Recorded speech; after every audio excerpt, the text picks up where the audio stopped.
Right, Luke, how disappointing was a 1-0 defeat at Colchester? Yeah, massively.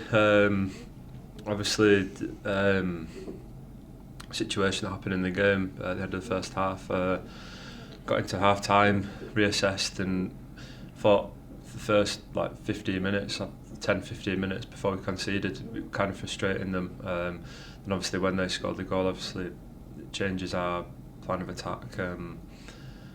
But again, yeah, massively disappointing, frustrating.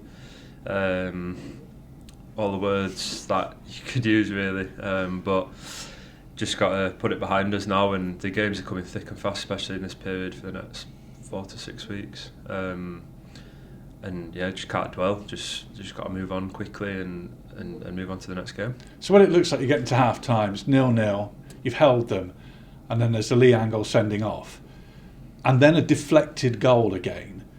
Do you start to think nothing's going right? Me personally, no. You just try to manage the game and just think, right, how can we get back into it? I'm not really into all this stuff like, it's going against us. Like, it's probably time for all of us now to just, everyone within the club really, to just roll your sleeves up and just dig in now. Like, I mean, there's obviously a lot of noise going around and a lot of people who could be negative, but it's the previous experience that I've had throughout the years, it doesn't really get you anywhere. You just need to literally just brush it off and just keep focusing on the main objective. And another thing is dropping to the bottom of the table again, isn't it? That could be seen for some as a proper psychological blow. Again, I mean, it's been a difficult season, but we've got ourselves into a position, even though it's been difficult this season, where we're still in and around it if we get results, and that's the emphasis is on us getting results. So it's all well and good as having teams in and around us, but we need to go out there and close the gap, and we've got into a position around the start of the month where we did that. And obviously we had a game that was postponed, which was frustrating, and we had the cup game. But the last 2 league games are obviously fine margins, and there's been a lot of them games this season where we've just fallen short of just the wrong side of the result. Yeah, that's the thing, isn't it? So many 1-0 defeats, and if just some of them were turned into 1-1 draws, never mind wins, things are a lot more promising, aren't they? Yeah, definitely. And then even the draws that we've had earlier in the season, you could probably say, well, we could have got 3 points out of them, but I mean, that's in the past now, and we've still got a large portion of games to go, and albeit we've lost by 1 goal the last couple of games, we just really need to just keep our focus and really keep the togetherness around the place, especially within the whole club. One of your former clubs, Bradford, on Tuesday night, they're doing really well, aren't they? Yeah. Just obviously they've had a good run of form.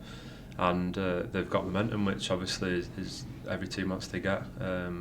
But we can obviously take confidence from the 2 games that we had here, and hopefully we can get a good result tomorrow. Yeah, I was going to mention that, because obviously one of those games was the FA Cup win, 1-0, and then the 1-1 league draw here.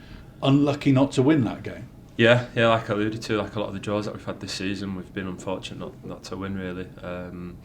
But I mean, I think they've had a few changes since we played them last time here, but I think the games that we've had this season, not just with Bradford but with a lot of clubs, they've been really tight games. When we spoke about Crewe, just falling short of the wrong side of the result, but we've just got to keep believing, and 1 win can change everything, and then after that hopefully we can start to pick up consecutive wins, which would really be beneficial to us.